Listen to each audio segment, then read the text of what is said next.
박진석 회장의 비서실에 놓인 서류 봉투 하나가 26년 결혼 생활의 모든 것을 뒤흔들기 시작했습니다. 박진석 회장은 손에 든 서류를 내려다보며 숨이 막히는 것을 느꼈습니다. 비서실장 김비서가 건넨 얇은 봉투였지만 그 안에 담긴 내용은 그의 인생 전체를 뒤흔들 만큼 무거웠습니다. 회장님 확인하셨습니까? 김비서의 조심스러운 목소리가 정적을 깼습니다.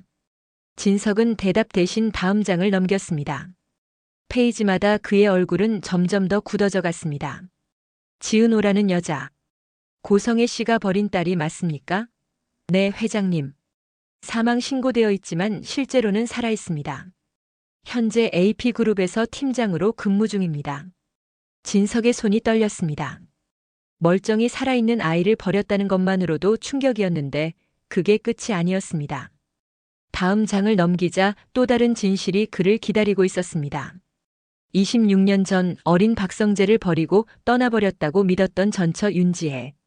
그녀가 바람을 피웠다는 증거라던 그 내연남의 정체가 밝혀진 것입니다. 당시 한정식 집에서 불륜 관계였다는 소문의 주인공은 윤지혜 씨가 아니라 고성애 씨였다는 정황이 나왔습니다. 뭐라고? 진석의 목소리가 갈라졌습니다. 26년을 그렇게 믿고 살았습니다. 아니, 고성이가 그렇게 믿게 만들었던 것일까요? 그러니까 내가 26년을 속았다는 말인가? 죄송합니다, 회장님. 그리고 고성애 씨가 한우진 도련님을 안고 나타난 시점과 윤지혜 씨가 사라진 시점이 기가 막히게 일치합니다. 이건 철저한 설계입니다. 머릿속에서 퓨즈가 끊어지는 것 같았습니다. 26년 전 그날 어린 우진이를 안고 와서 울먹이던 고성희의 얼굴, 한정식 집에서 헌신적인 척하던 그 표정. 그 모든 것이 소름 끼치는 연기였던 겁니다. 진석은 속이 울렁거려 눈을 질끔 감았습니다. 천사 같은 아내라고 부르면서 26년을 살았습니다. 하지만 그 천사는 실은 모성이라는 가면을 쓰고 뒤로는 산 사람을 죽이고 멀쩡한 가정을 파탄낸 괴물이었습니다. 지은호라는 여자는 어떻게 지내고 있지? 회장님께서 익히 알고 계시는 AP그룹에서 팀장으로 일하고 계십니다. 그리고 고성애 씨와는 최대한 부딪히지 않으려는 듯합니다. 고성희는 사람이 아니야. 짐승도 제 새끼한테는 안 그래. 진석은 책상 위에 가족 사진을 낚아챘습니다. 탁! 소리와 함께 사진틀을 엎어버렸습니다. 더는 그 가증스러운 미소를 마주할 자신이 없었으니까요. 치밀어 오르는 분노에 넥타이를 거칠게 잡아당겼습니다. 당장이라도 달려가 그 여자의 목을 조르고 싶었지만 진석은 멈췄습니다. 그건 너무 쉬운 길이니까요. 윤지혜, 당장 소재 파악해줘. 최대한 빨리. 이미 파악해두었습니다. 그때 책상 위 휴대폰이 짧게 진동했습니다. 액정에 뜬 이름 3글자 고성희. 여보, 오늘 저녁 기대해요. 영날을 위한 중요한 일이 있어요. 우리 가족 축하할 일이거든요. 사랑, 가족. 이 여자는 끝까지 연기를 멈추지 않는군요. 진석의 입에서 비릿한 웃음이 새어나왔습니다. 자신이 쓴 시나리오가 완벽하다고 믿고 있는 저 오만함. 비서실장, 오늘 저녁 스케줄 전부 비워. 아주 중요한 약속이 생겼으니까. 진석의 입꼬리가 기괴하게 비틀리며 미소가 번졌습니다. 휴대폰을 쥔 손등에 핏줄이 섰습니다. 기대해 여보. 당신이 쓴 그 완벽한 시나리오보다 훨씬 더 재미있는 결말을 선물해 줄 테니까. 창밖의 햇살은 여전히 눈부신데 회장실 안은 폭풍 전야처럼 고요했습니다. 낡은 풍경 소리가 카페의 정적을 찢었습니다. 진석이 문을 열고 들어서자마자 마주한 건 화려한 재벌 사모님이 된 고성희와는 정반대의 모습이었습니다. 거친 피부, 세월의 닳고 낡은 옷차림. 그곳엔 26년의 풍파를 온몸으로 받아낸 전처 윤지혜가 카운터에 앉아 있었습니다. 눈이 마주친 순간 그녀의 얼굴에서 피기가 완전히 빠져나갔습니다. 당신이 여길 어떻게? 윤지혜는 한눈에 알아볼 수 있었습니다. 사랑했지만 떠날 수밖에 없었던 유일한 가족이었으니까요. 하지만 그녀는 뒷걸음질 치며 의자를 넘어뜨렸습니다. 마치 저승사자라도 마주한 사람처럼 동공이 거칠게 흔들렸습니다. 제발 가세요. 제발요. 여기 오시면 안 돼요. 지혜야, 도대체 왜 이러는 거야? 날 보자마자 왜 도망부터 쳐? 우리 성재는요? 성재는 무사한 거죠? 그 여자가 성재한테 손댄 건 아니죠? 진석의 심장이 덜컥 내려앉았습니다. 무언가 잘못되었습니다. 26년 전 다른 남자가 생겼다며 내쫓기듯 떠난 여자였습니다. 그런데 지금 그녀는 아들의 안부부터 묻고 있습니다. 그것도 공포에 질려서. 지혜야, 무슨 일이 있었던 거야? 진석이 다가가려 하자 지혜가 비명을 지르며 주저앉았습니다. 고성희가 협박했어요. 말할 수 없어요. 그게 무슨 소리야? 똑바로 말해. 성희가 뭘 어쨌다는 거야? 지혜의 입술이 파랗게 질려 달달 떨렸습니다. 26년간 가슴속에 묻어두었던 썩어 문드러진 진실이 터져나오기 일보 직전이었습니다. 세월이 그녀의 공포도 삭게 만들었을까요? 지혜는 한참 후에야 어렵게 입을 열었습니다. 그 여자가 찾아왔어요. 친자 확인서를 들이밀면서 우진이가 당신 핏줄이라고 했죠. 당신의 아이를 가졌다고. 그리고 내가 부정한 여자라고 몰아세웠어요. 뭐? 아니라고, 절대 아니라고 매달렸는데. 내 귀에 대고 속삭였어요. 지혜의 눈에서 굵은 눈물이 뚝뚝 떨어졌습니다. 그날의 공포가 다시금 목을 조여오는 듯 그녀는 숨을 헐떡였습니다. 지금 당장 떠나지 않으면 성재가 사고사를 당할지 행방불명이 될지 자기도 모른다고. 내 새끼 목숨 가지고 협박을 했었죠. 애미가 돼서 어떻게 버텨요? 살리려면 나가라는데 죽은 듯이 살라는데. 내가 어떻게 안 떠나요? 진석은 그 자리에 굳어버렸습니다. 머리를 강타당한 듯 눈앞이 하얘졌습니다. 모성.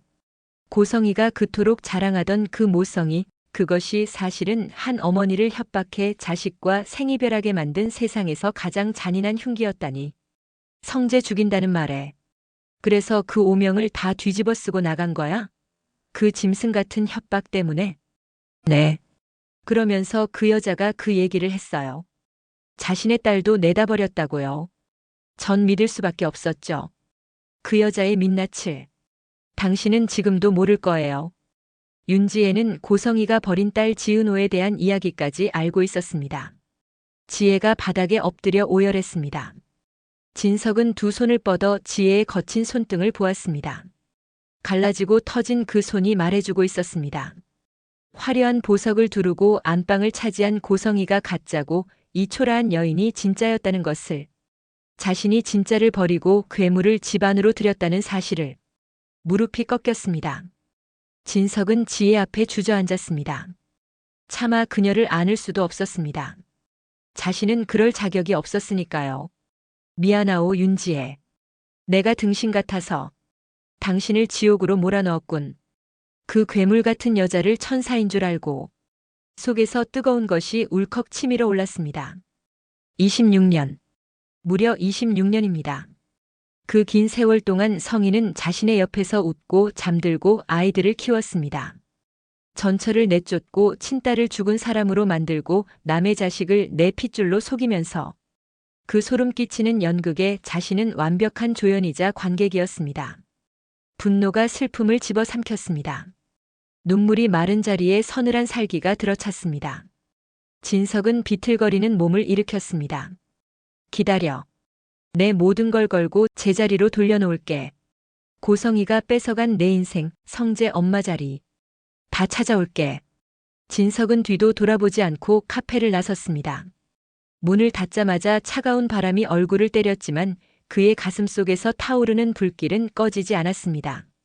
주머니에서 휴대폰을 꺼냈습니다. 손에는 여전히 성희가 조작한 서류 뭉치가 구겨질 듯 쥐어져 있었습니다. 저녁 스케줄 예정대로 진행해. 전화를 끊는 진석의 입가에 차갑고 비릿한 미소가 번졌습니다. 이지혁은 병원 옥상 난간 끝에 위태롭게 서 있었습니다. 환자복 위로 얇은 코트 하나만 걸친 채였죠. 으악! 지혁은 짐승처럼 울부짖었습니다. 억울했습니다. 미치도록 억울해서 견딜 수가 없었습니다. 평생을 가족을 위해 헌신했습니다.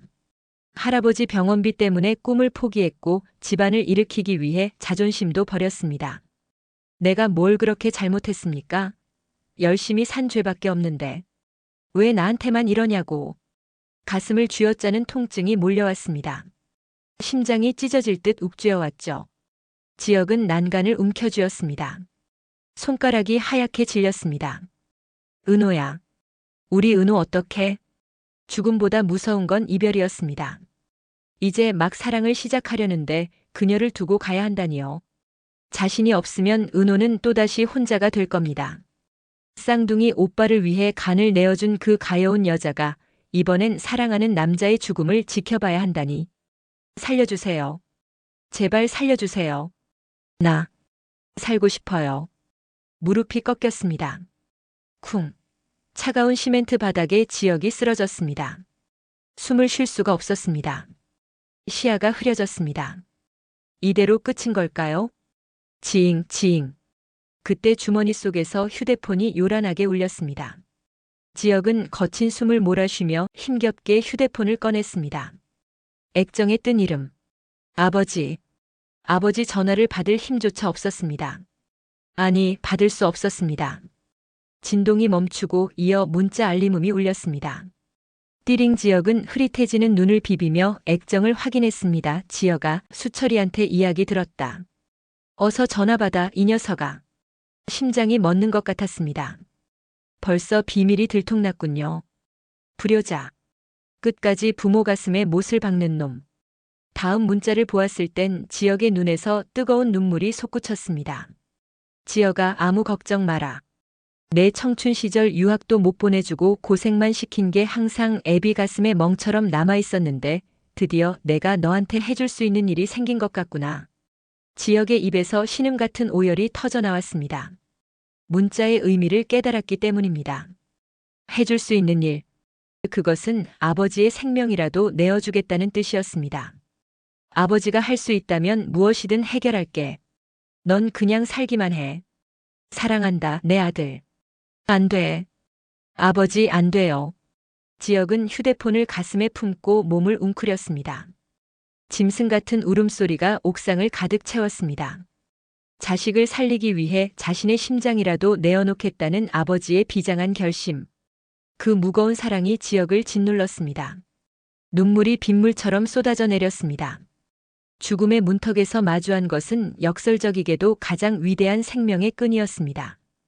차가운 옥상 바닥 위로 뜨거운 부정이 흐르고 있었습니다. 한편 AP그룹 사무실에서 지은호는 텅 빈 이지역의 사무실에 혼자 멍하니 서 있었습니다. 머릿속이 하얗게 질려버렸죠. 다시는 업무 외에는 제 방 들어오지 마세요. 조금 전 지역의 차가운 목소리가 환청처럼 귓가를 때렸습니다. 이해할 수 없었습니다. 어제까지만 해도 따뜻한 미움을 챙겨주던 사람이었습니다. 눈빛에 담겨있던 그 애틋함이 전부 연기였을까요? 내가 뭘 실수한 거지? 아니야, 그럴 리 없어. 분명 무슨 일이 있는 거야. 은호는 지역의 책상 위를 더듬었습니다. 무언가가 있을 것 같았습니다. 그가 그렇게 돌변한 게 아니라면 분명 말 못할 사정이 있을 테니까요. 그때 서류 더미 사이에서 구겨진 종이 조각 하나가 눈에 들어왔습니다. 급하게 버린 듯 꼬깃꼬깃한 종이였습니다. 이게 뭐지? 은호는 종이를 펴보았습니다. 글씨가 번져 있었지만 병원 로고와 진료 과목은 선명했습니다. 가운대학병원 심장내과 정밀검사 예약증 환자명 이지혁. 심장내과. 심장. 심장이 덜컥 내려앉았습니다. 은호의 손에서 종이가 스르륵 미끄러져 떨어졌습니다. 숨이 턱 막혀왔습니다.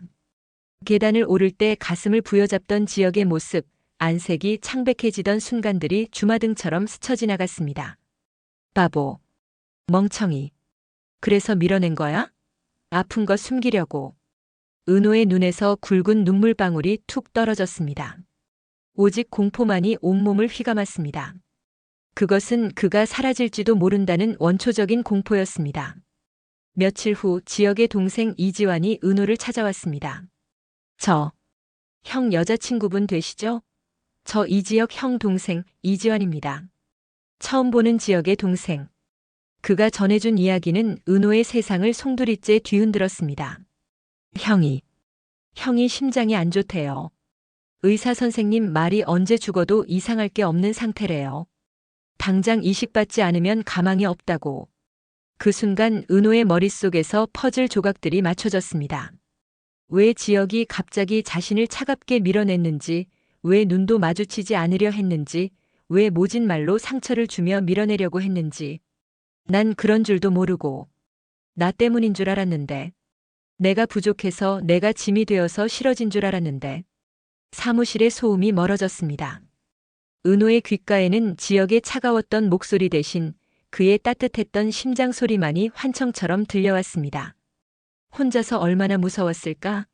그 차가운 병실에서 죽음의 공포와 싸우면서도 나를 걱정해서 밀어냈을 그 마음이 너무나 아프고 슬퍼서 견딜 수가 없었습니다. 은호는 책상에 엎드려 소리 없는 비명을 질렀습니다. 오수정이 놀라서 은호의 어깨를 감싸 안았지만 은호의 몸은 부서질 듯 떨리고 있었습니다. 이대로 그를 보낼 수는 없었습니다.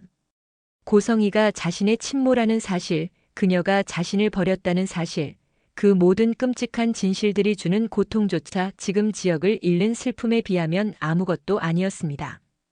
은호는 젖은 눈을 번쩍 떴습니다. 눈동자 깊은 곳에서 단단한 불꽃이 타오르기 시작했습니다. 살려야 해. 무슨 수를 써서라도. 은호는 떨리는 손으로 휴대폰을 집어들었습니다. 저장된 수많은 번호들 사이에서 단 한 사람의 이름을 찾았습니다. 자신에게 씻을 수 없는 상처를 준 여자의 남편이자 자신의 친구 우진의 아버지. 적의 적은 아군이라고 했던가요? 은호는 깊은 숨을 들이마시고 통화 버튼을 눌렀습니다. 신호음이 가는 그 짧은 순간이 영겁처럼 느껴졌습니다. 여보세요. 수화기 너머로 중후한 남자의 목소리가 들려왔습니다. 은호는 입술을 깨물며 떨리지만 분명한 목소리로 말했습니다. 회장님 안녕하세요. 저 지은호라고 합니다. 회장님 아내분 고성애 씨가 버린 딸이요. 잠시 침묵이 흘렀습니다. 회장님께 드릴 말씀이 있습니다. 수화기 너머의 진석은 놀란 기색이 없었습니다. 오히려 기다리고 있었다는 듯 그의 목소리는 차분하게 가라앉아 있었습니다. 그래요. 오세요. 저도 만나고 싶었습니다. 그것은 은호가 생애 처음으로 누군가에게 자신의 자존심을 모두 내려놓고 건네는 구조 요청이었습니다. 사랑하는 사람을 지키기 위한 처절하고도 간절한 외침이었습니다. 전화가 끊어지자 은호는 자리에서 벌떡 일어났습니다. 며칠째 제대로 된 식사 한 번 하지 못해 위장이 쓰려왔지만 그 고통조차 느껴지지 않았습니다. 그녀의 눈빛은 굶주린 짐승처럼 형형하게 빛나고 있었습니다. 오직 살려야겠다는 집념 하나가 그녀의 깡마른 몸을 지탱하고 있었죠. 진석의 회장실은 거대하고 고요했습니다. 육중한 마호가니 문이 열리고 은호가 들어서는 순간 진석은 자리에서 일어나 그녀를 맞이했습니다. 창백하지만 도끼가 서린 얼굴.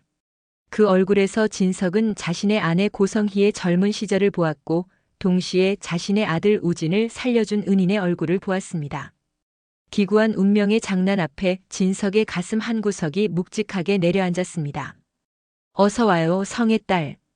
진석은 성희의 딸이라는 말 뒤에 숨겨진 수많은 비극을 삼키며 은호에게 다가갔습니다. 그리고 진심을 담아 고개를 숙였습니다. 우진이 수술해줘서 고마워요. 내 아들을 살려준 그 은혜는 평생 잊지 않을게요. 정말로 고맙습니다. 진석의 사과는 정중했고 감사는 깊었습니다. 하지만 은호의 표정은 조금도 풀어지지 않았습니다. 우진이가 오빠라서 해준 거 아니에요. 은호의 목소리는 단호했습니다. 제 절친이라 해준 거지. 피부치, 가족. 그런 것 때문에 한 거 아니에요. 그리고 고성애 씨는 지금껏 단 한 번도 제 엄마라고 생각해 본 적 없어요. 그 여자는 저한테 그냥 절 버리고 이용하고 죽이려 했던 사람일 뿐이에요. 은호의 말에는 서슬퍼런 원망이 서려 있었습니다. 진석은 그 차가운 말들이 자신의 가슴을 찌르는 것을 느꼈습니다. 아내의 죄가 그 업보가 이 작은 아이에게 얼마나 큰 상처를 남겼는지 뼈저리게 느껴졌습니다. 그렇군요. 진석은 씁쓸하게 고개를 끄덕였습니다. 은호의 말이 맞았습니다. 그녀에게 가족애를 운운하는 것조차 가해자의 오만일 수 있었습니다. 진석은 은호의 눈을 똑바로 바라보며 물었습니다. 그럼 여긴 왜 온 거죠? 나를 그리고 내 아내를 그렇게 증오하면서 은호의 눈동자가 흔들렸습니다. 방금 전까지 꽁꽁하게 세우고 있던 날카로운 가시들이 순식간에 무너져 내렸습니다. 그녀의 입술이 파르르 떨렸습니다. 벼랑 끝에 선 사람만이 내뱉을 수 있는 간절한 이름이 그녀의 입에서 흘러나왔습니다. 저희 대표님 때문에 왔어요. 진석의 눈빛이 깊어졌습니다. 이지혁 대표 말하는구나. 그 이름이 진석의 입에서 나오는 순간 은호가 쌓아 올렸던 둑이 무너졌습니다. 참아왔던 눈물이 볼을 타고 흘러내렸습니다. 자존심도 원망도 중요하지 않았습니다. 그녀는 진석 앞에 무릎이라도 꿇을 기세로 울먹였습니다. 이번엔 회장님께서 저를 살려주세요. 짧은 문장이었지만 그 속에는 처절함이 가득했습니다. 사랑하는 사람을 잃을지도 모른다는 공포가 회장실을 가득 메웠습니다. 진석은 흐느끼는 은호를 보며 주먹을 꽉 쥐었습니다. 자신의 아들 우진을 살리기 위해 수술대에 올랐던 은호. 그리고 지금 또다시 사랑하는 남자를 살리기 위해 원수의 남편인 자신에게 매달리는 은호. 이 아이의 삶은 왜 이토록 가혹한가? 누가 이 아이를 이렇게 만들었는가? 바로 자신의 아내 고성희였습니다. 그리고 그 곁에서 아무것도 모른 채 방관했던 자신 또한 공범이었습니다. 진석은 책상 위에 놓여있던 서류 봉투를 응시했습니다. 그 안에는 지역을 살릴 수 있는 유일한 열쇠, 그리고 아내 고성희를 파멸시킬 결정적인 증거가 들어있었습니다. 진석은 천천히 다가가 은호에게 손수건을 건넸습니다. 그리고 낮지만 확신에 찬 목소리로 말했습니다. 그럴 줄 알았어요. 은호 씨가 여기 올 줄 알았습니다. 은호가 젖은 눈으로 진석을 올려다보았습니다. 걱정 마요. 다 알고 있어요. 이지혁 대표가 얼마나 위급한지, 그리고 은호 씨에게 그 사람이 어떤 의미인지. 진석이 다시 은호를 향해 돌아섰습니다. 그의 눈빛은 활활 타오르는 불길처럼 뜨거웠습니다. 내가 절대로 이지혁 대표 죽게 안 할 겁니다. 무슨 수를 써서라도 살릴게요. 은호의 눈이 커졌습니다. 진석의 말은 단순한 위로가 아니었습니다. 내 아내 고성희가 은호 씨에게 진 빚, 그리고 내 아들 우진이에게 은호 씨가 베푼 은혜. 내가 다 갚습니다. 진석의 목소리가 서늘해졌습니다. 설령 고성희의 심장을 산채로 꺼내는 한이 있더라도. 회장님. 은호는 자신의 귀를 의심했습니다. 고성의 심장을 꺼내서라도. 역시 적의 적은 아군이라는 말이 맞았을까요? 그것은 섬뜩할 정도로 잔혹한 표현이었지만 그만큼 확실한 약속이기도 했습니다. 진석은 지금 자신의 모든 권력과 지위, 그리고 남편으로서의 마지막 도리마저 걸고 아버지로서, 그리고 인간으로서 은호를 지키겠다고 선언하고 있는 것이었습니다. 아시겠죠? 그러니까 울지 마요. 당신의 일은 이미 저의 일입니다. 진석의 입가에 씁쓸하지만 따뜻한 미소가 스쳤습니다. 그 미소를 본 순간 은호는 다리에 힘이 풀려 주저앉을 뻔했습니다. 안도감. 칠흑 같은 어둠 속에서 마침내 한 줄기 빛을 발견한 자의 안도감이 밀려왔습니다. 평소 절대 이곳에 오지 않던 남편이 예고도 없이, 그것도 한 손에 화려한 꽃다발까지 들고 나타났으니 당황스러울 수밖에 없었습니다. 성희는 재빨리 마음을 추스르며 자리에서 일어났습니다. 여보, 당신 말도 없이 여긴 어떻게 왔어요? 목소리가 살짝 떨렸지만 다행히 진석은 눈치채지 못한 듯 했습니다. 그는 손에 든 꽃다발을 성희에게 내밀며 화사하게 웃어 보였습니다. 당신 얼굴 보고 싶어서 왔지. 당신 꽃 좋아하잖아. 장미와 백합이 섞인 화려한 꽃다발이었습니다. 그녀는 꽃향기를 맡으며 안도의 한숨을 조심스럽게 내쉬었습니다. 진석의 눈빛에서 의심이나 경계 같은 건 전혀 보이지 않았거든요. 오히려 평소보다 더 다정해 보이기까지 했습니다. 어머, 이렇게 예쁜 꽃을. 갑자기 이러시니까 오히려 더 놀랍네요. 요즘 당신한테 소홀했던 것 같아서 미안한 마음에 들렀어. 성희는 남편의 팔을 살짝 잡으며 소파 쪽으로 안내했습니다. 마음속 불안은 여전했지만 겉으로는 최대한 자연스럽게 행동해야 했죠. 앉으세요. 차라도 한 잔 드릴게요. 진석은 소파에 편안하게 앉으며 사무실을 천천히 둘러봤습니다. 아내가 이사장으로 있는 가운재단. 자신이 차려준 이 재단이 얼마나 잘 운영되고 있는지 확인이라도 하려는 모습이었습니다. 여기 드세요. 성희가 따뜻한 녹차 잔을 건네자 진석은 두 손으로 받아들며 한 모금 천천히 마셨습니다. 차 잔을 내려놓으며 그는 넌지시 물었습니다. 우진이는 요즘 어떻게 지내? 성희의 손이 미세하게 떨렸습니다. 네, 잘 지내죠. 공부도 열심히 하고요. 지난주에도 전화했는데 목소리가 참 밝더라고요. 그래, 나한테는 요즘 연락이 뜸한데. 아이고, 그게 바쁘니까 그렇죠, 뭐. 저한테도 사실 자주 연락하는 건 아니에요. 젊은 애들이 다 그렇잖아요. 진석은 고개를 끄덕이며 아내의 얼굴을 가만히 들여다봤습니다. 그 시선이 너무 오래, 너무 깊게 머물러서 성희는 괜히 입술을 추이며 시선을 피했습니다. 진석의 입가에 희미한 미소가 걸렸습니다. 우진이 보고 싶지. 이번 주에 한번 오라고 해. 알겠어요. 고성희. 마지막 세 글자를 또박또박 발음하는 진석의 목소리에는 묘한 무게감이 실려 있었습니다. 성희는 등골이 서늘해지는 걸 느꼈습니다. 남편이 자신의 이름을 풀네임으로 부를 때는 뭔가 심상치 않다는 걸 오랜 결혼 생활로 너무나 잘 알고 있었거든요. 목구멍이 바짝 타 들어가는 것 같았지만 그녀는 침을 삼키며 최대한 밝게 대답했습니다. 그럴게요. 제가 오늘 당장 연락해 볼게요. 이번 주말에 오라고 할게요.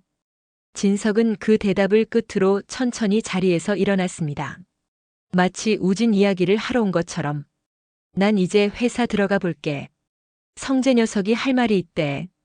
네, 조심히 가세요. 진석이 문을 열고 복도로 나가자 성희는 그 뒷모습을 멍하니 바라봤습니다. 심장이 미친 듯이 뛰고 있었습니다. 뭔가 잘못됐다는 느낌. 진석이 자신을 의심하고 있다는 직감이 온몸을 휘감았습니다. 가운재단 복도를 걸어 나오던 진석의 얼굴에서 미소가 천천히 지워졌습니다. 엘리베이터 버튼을 누르며 그는 낮게 아무도 듣지 못할 만큼 작은 목소리로 중얼거렸습니다. 역시 이 여자가 날 속이고 있었군. 이제 덫을 놓았으니 걸리나 봐볼까? 분노가 치밀어 올랐지만 그는 천천히 숨을 내쉬며 감정을 억눌렀습니다. 지금은 화를 낼 때가 아니었습니다. 철저하게 냉정하게 움직여야 할 때였습니다. 사실 진석의 이런 여유로운 태도에는 이유가 있었습니다.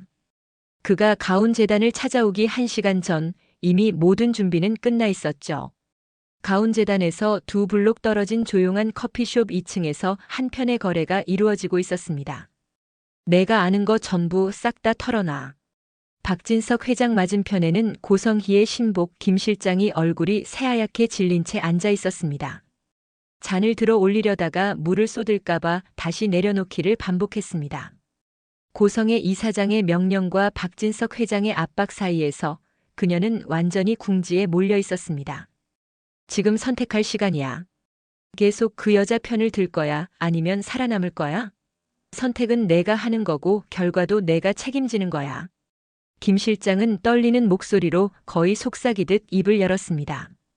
이사장님께서 우진 도련님의 간 이식 수술을 숨기신 건 회장님이 무결점 후계자로 만들기 위해서였습니다. 이사장님께서 그러셨어요. 병력이 있으면 안 된다고. 우진 도련님은 완벽해야 한다고. 진석의 턱 근육이 씹히듯 움직였습니다. 예상했던 대답이었지만 직접 듣고 나니 분노가 치밀어 올랐습니다. 김 실장, 그간 저 독사 같은 여자 밑에서 호의호식하며 잘 지냈지. 돈도 많이 받았을 거고 좋은 것도 많이 누렸겠지. 허나 인생 조치기 싫으면 고성희한텐 입도 뻥 말고 그 여자 밑에서 나오는 모든 정보 그 즉시 나한테 보내. 김 실장은 고개를 떨구며 떨리는 목소리로 대답했습니다. 알겠습니다, 회장님. 제가 다 알려드리겠습니다. 좋아. 현명한 선택이야. 진석은 자리에서 일어서며 지갑을 꺼내 테이블 위에 몇 장의 지폐를 놓았습니다. 그리고 김 실장의 어깨를 톡톡 두드리며 마지막으로 한마디를 덧붙였습니다. 앞으로 넌 내 사람이야. 명심해. 배신하면 어떻게 되는지는 굳이 설명 안 해도 알겠지? 네, 회장님. 박진석은 이제 본격적으로 덫을 놓을 시간이었습니다. 그리고 그 덫은 곧 고성희의 목을 조여올 것입니다. 박진석이 떠나고 난 고성의 이사장실은 너무나 고요했습니다. 남편의 마지막 말이 계속해서 머릿속을 맴돌았습니다. 우진이 보고 싶지. 이번 주에 한번 오라고 해. 알겠어, 고성이. 특히 자신의 이름을 풀네임으로 불렀을 때 그 톤, 그 눈빛. 성희는 불안을 떨쳐낼 수 없었습니다. 뭔가 잘못됐다는 직감. 진석이 자신을 의심하고 있다는 느낌이 온몸을 휘감았습니다. 그녀는 급히 휴대폰을 집어들었습니다. 떨리는 손가락으로 김 실장의 번호를 눌렀습니다.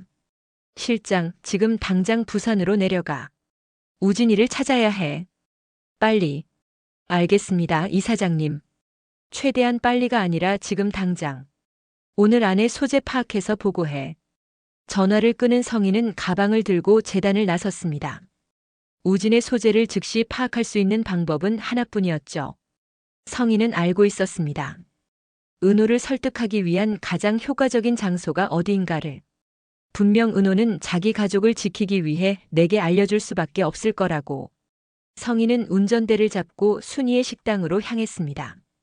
식당 문을 열고 들어섰을 때 점심시간이 막 지난 한산한 시간대였습니다. 카운터에서 준비를 하던 순이가 고개를 들었습니다. 성희의 얼굴을 본 순간 순이의 표정이 굳어졌습니다. 성희는 아랑곳하지 않고 빈 테이블로 걸어가 의자를 빼내며 앉았습니다. 은호 좀 불러주세요. 할 얘기가 있어서요. 순이는 긴장된 표정으로 천천히 성희 쪽으로 걸어왔습니다. 지난번에는 성희의 권력에 눌려서 아무 말도 못했었습니다. 위생 문제니 뭐니 걸고 문 닫게 한다는 협박에 무릎을 꿇고 말았죠. 하지만 오늘은 달랐습니다. 은호 불러줄게요. 순이의 목소리는 평온했습니다. 성희는 만족한 듯 고개를 끄덕였습니다. 고맙네요. 근데 식당 왔으면 음식을 주문하셔야죠. 순이의 말에 성희는 비웃음을 흘렸습니다. 가방에서 지갑을 꺼내 테이블 위에 탁 놓으며 그녀는 말했습니다. 이 아줌마도 돈 엄청 좋아하네. 여기서 제일 비싼 걸로 다 갖다 주고 꺼지세요. 순이는 아무 말 없이 주방으로 들어갔습니다. 성희는 휴대폰을 꺼내 시간을 확인했습니다. 빨리 은호를 만나서 우진의 소재를 캐내야 했습니다. 이윽고 주방문이 열리고 순이가 무언가를 양손에 들고 나왔습니다. 성희는 휴대폰에서 고개를 들지도 않고 손을 휘저으며 말했습니다. 거긴 놔두고 가세요. 방해하지 마시고요. 하지만 순이는 멈추지 않고 성희 테이블까지 걸어왔습니다. 성희가 고개를 들어 순이가 든 것을 보는 순간 그녀의 눈이 커졌습니다. 이게 뭐죠?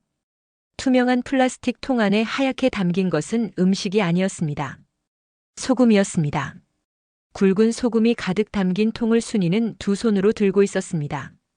성희가 뭔가 잘못됐다는 걸 깨닫고 자리에서 일어서려는 순간 순이는 주저없이 그 소금을 성희의 얼굴에 부어버렸습니다. 으악. 성희가 비명을 지르며 얼굴을 감쌌습니다. 소금이 머리카락에, 얼굴에, 옷에 쏟아졌습니다. 순이는 멈추지 않았습니다. 통을 흔들며 남은 소금까지 전부 성희에게 뿌렸습니다. 너 같은 잡귀녀는 소금 맞아야지. 순이의 목소리는 분노로 떨리고 있었습니다. 성희는 얼굴에 묻은 소금을 손으로 털어내며 비틀거렸습니다. 이 미친 여자가 어디 감히 어디 그 더러운 입으로 우리 귀한 은호 이름을 함부로 올려. 순이는 빈통을 테이블에 내려놓고 성희를 노려봤습니다. 성희는 가방을 움켜쥐며 뒤로 물러섰습니다. 당신 지금 뭐 하는 거야? 신고할 거야? 폭행이야, 폭행. 신고하려면 신고해. 기껏 영업 정지 몇 달 맞고 말지. 순이는 한 발 더 다가서며 성희를 쏘아봤습니다. 썩 꺼지지 못해. 성희는 더 이상 버티지 못하고 식당 문을 열어젖히며 밖으로 뛰쳐나갔습니다. 머리카락에서 소금이 후두둑 떨어졌습니다. 순이는 문 앞까지 따라 나와 큰 소리로 외쳤습니다. 내가 지난번엔 어이없어서 가만히 있었지. 이번엔 봐줄 줄 알고. 성희는 뒤도 돌아보지 않고 자신의 차가 주차된 곳으로 달려갔습니다. 주변 사람들의 시선이 따가운 건지 아니면 눈에 들어간 소금이 따가운 건지 알 수가 없었습니다. 소금 범벅이 된 여자가 비틀거리며 뛰어가는 모습이 얼마나 우스꽝스러웠을까요? 성인은 차 문을 열고 안으로 몸을 던지듯 들어갔습니다. 문을 잠그고 나서야 그녀는 숨을 몰아쉬었습니다. 머리카락은 헝클어져 있었고 얼굴에는 소금이 덕지덕지 붙어 있었습니다. 고급 브랜드 옷은 하얗게 얼룩져 있었습니다. 이래서 못 배운 사람들하곤 상종도 말아야 해. 성인은 떨리는 손으로 머리카락을 정리하며 중얼거렸습니다. 분노와 수치심이 뒤섞여 눈물이 날 것만 같았습니다. 그때 휴대폰이 울렸습니다. 김 실장이었습니다. 성인은 급히 전화를 받았습니다. 여보세요. 이사장님, 우진 도련님 소재 파악됐습니다. 성인은 물티슈를 든 손을 멈췄습니다. 심장이 쿵 하고 뛰었습니다. 정말? 어디야? 부산이야? 아닙니다. 다른 곳에 계십니다. 뭐? 부산이 아니었어? 성인은 믿을 수 없다는 듯 눈을 크게 떴습니다. 네, 이사장님. 정확한 주소 문자로 보내드리겠습니다. 알았어, 빨리 쳐. 전화를 끊고 몇 초 후 문자 알림이 울렸습니다. 성인은 급히 문자를 열어봤습니다. 주소를 확인하는 순간 그녀의 얼굴에서 피가 싹 빠졌습니다. 손에 든 휴대폰이 떨렸습니다. 이게 뭐야? 우진이가 왜 이곳에 있어? 청화산 숲속 오두막. 성인은 주소를 다시 한번 확인했습니다. 틀림없었습니다. 청화산. 그곳은 성희에게도 우진에게도 특별한 의미가 있는 장소였습니다. 우진과 은호의 친아버지, 자신의 전남편이 세상을 떠난 후 그의 유골을 뿌린 곳이었습니다. 성희의 머릿속이 복잡해졌습니다. 우진이가 이곳에 있었어. 그녀는 휴대폰을 꽉 쥐며 눈을 감았습니다. 우진을 찾아야 했습니다.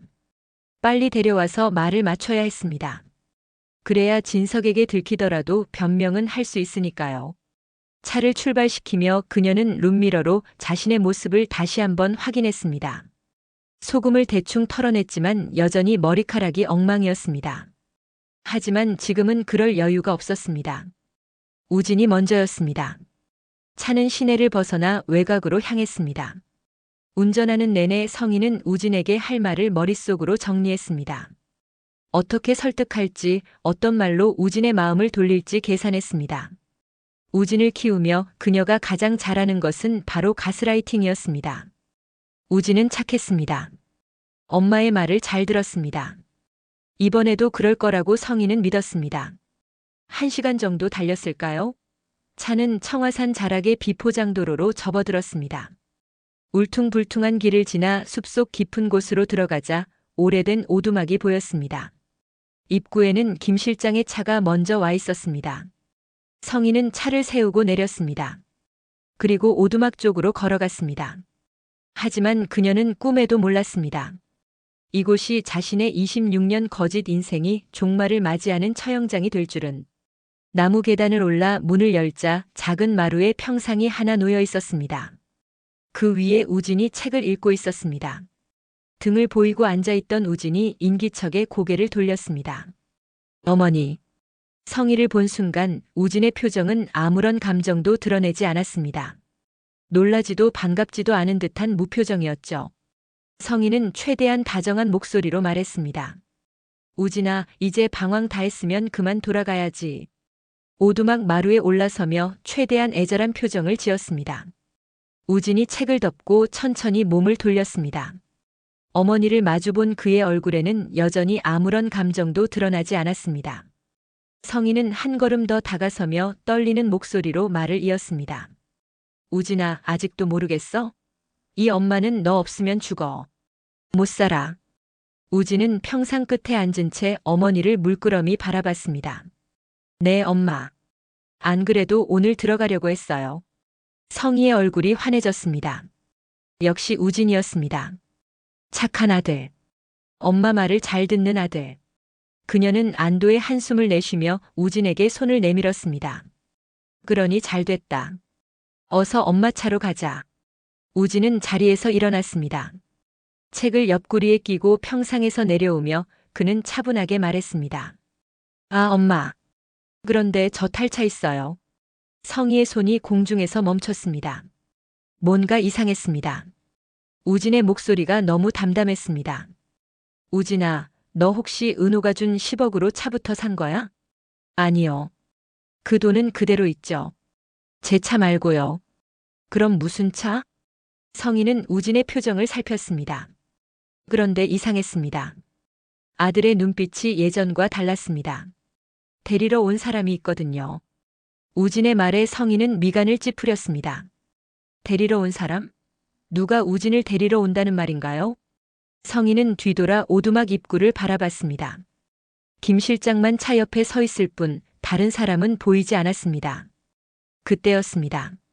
숲속 비포장길에서 차 소리가 들려왔습니다. 한 대가 아니었습니다. 두 대? 아니, 세 대의 차가 동시에 이쪽으로 오고 있었습니다.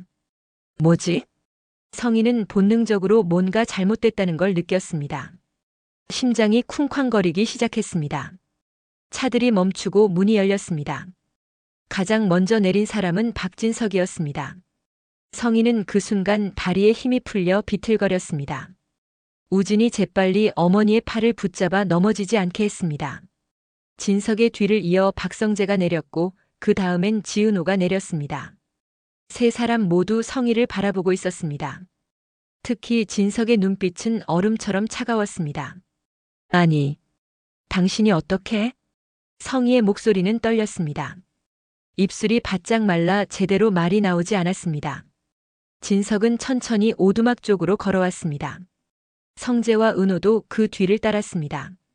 진석의 얼굴에는 아침에 가운재단에서 보여줬던 다정한 미소가 전혀 없었습니다. 대신 무섭도록 차갑고 냉정한 표정이 그 자리를 차지하고 있었습니다. 진석은 성희 앞에 멈춰섰습니다. 두 사람 사이 거리는 불과 2미터. 26년 부부로 살아온 두 사람이었지만 지금 이 순간만큼은 완전히 남이었습니다. 아니, 적이었습니다. 성희는 부들거리는 손으로 진석의 팔을 잡으려 했지만 진석은 한 걸음 뒤로 물러섰습니다. 당신 언제부터 알고 있었어요? 성희의 목소리는 겨우 나왔습니다. 진석은 대답하지 않았습니다.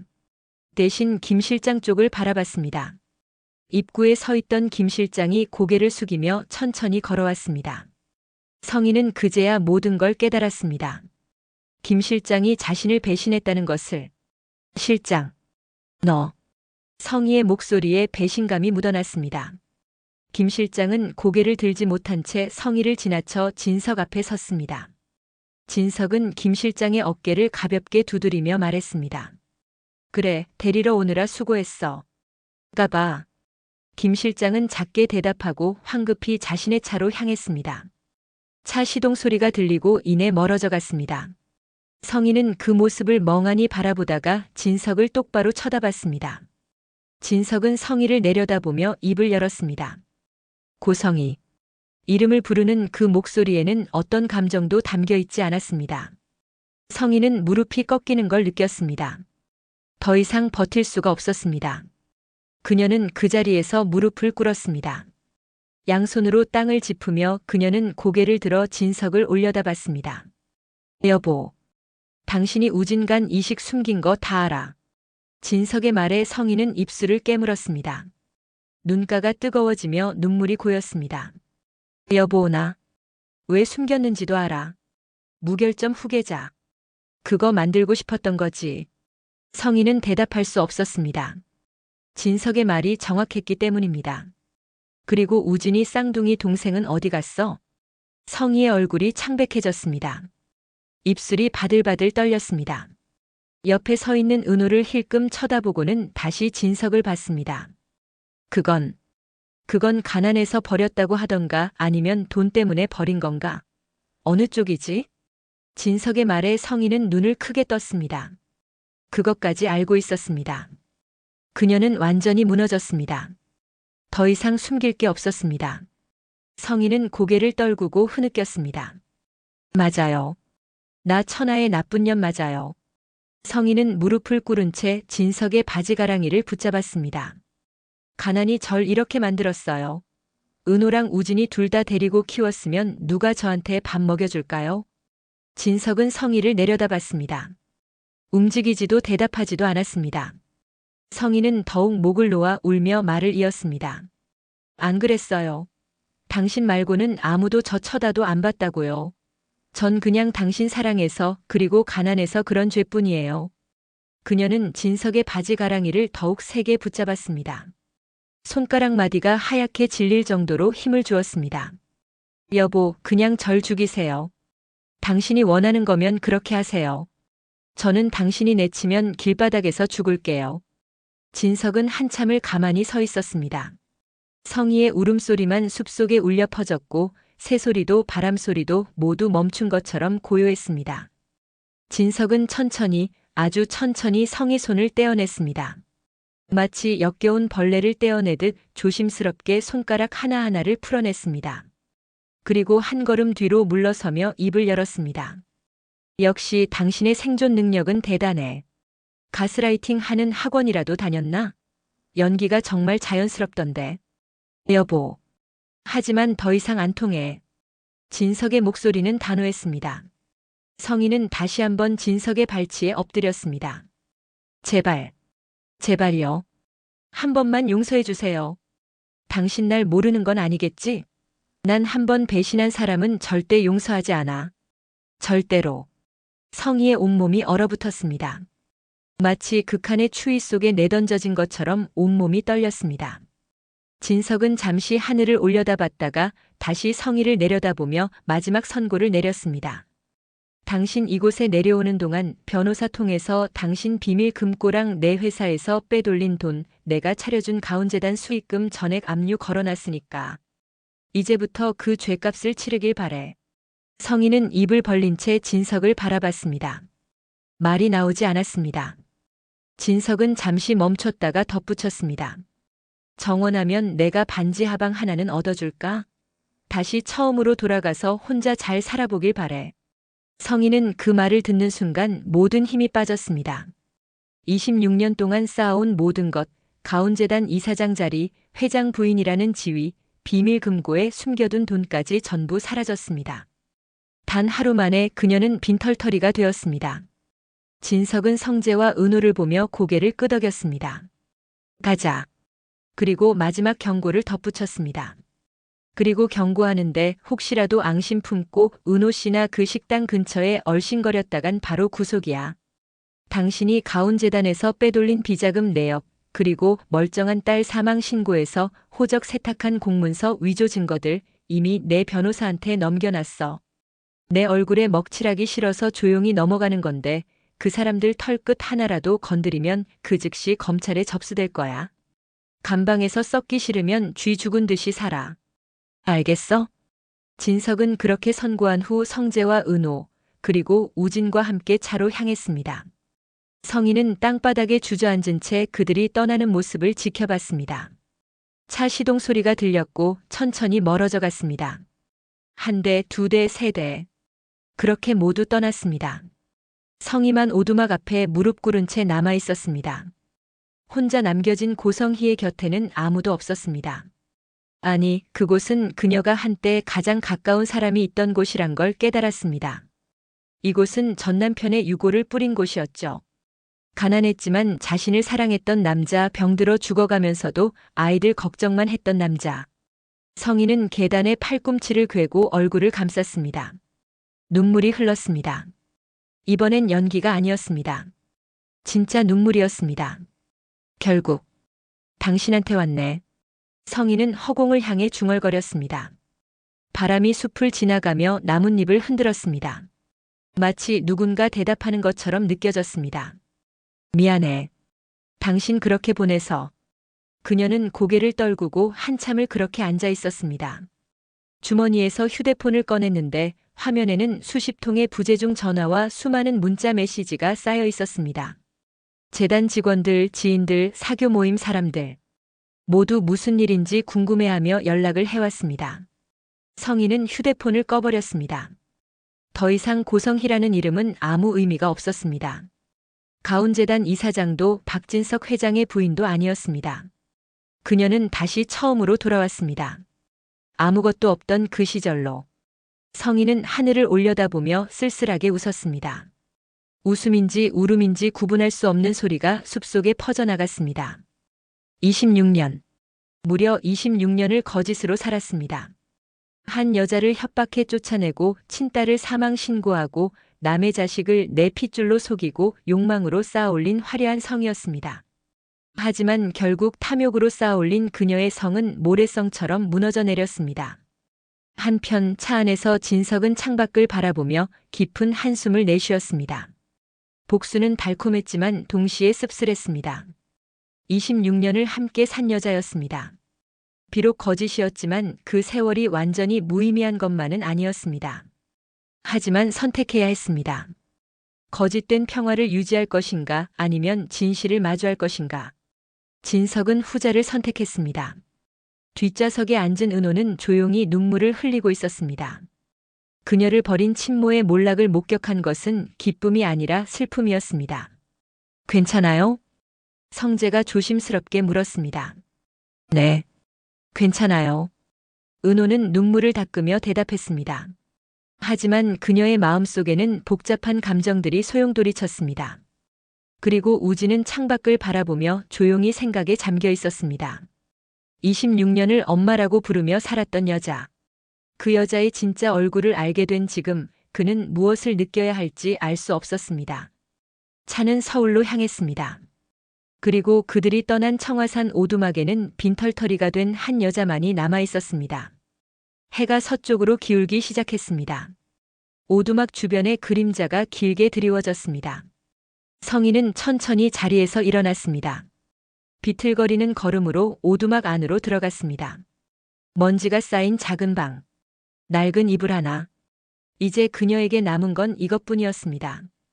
그녀는 이불을 펴고 그 위에 누웠습니다. 천장을 바라보며 눈을 감았습니다. 처음으로 돌아왔구나. 중얼거림과 함께 그녀의 의식이 흐려져 갔습니다. 피곤했습니다. 너무나 피곤했습니다. 26년을 달려온 거짓 인생. 그 끝은 이렇게 허무했습니다. 그리고 가운대학병원에서는 이 지역의 심장 이식 수술이 성공적으로 끝났습니다. 수술 잘 끝났습니다. 이제 회복만 잘하시면 됩니다. 의사의 말에 은호는 그 자리에 주저앉으며 흐느꼈습니다. 감사합니다. 정말 감사합니다. 성재가 은호를 부축해 일으켰습니다. 그리고 수술실 문이 열리며 침대에 누운 이지혁이 나왔습니다. 아직 마취에서 깨어나지 않았지만 그의 얼굴은 평화로워 보였습니다. 선배님. 은호는 지혁의 손을 꽉 잡았습니다. 따뜻했습니다.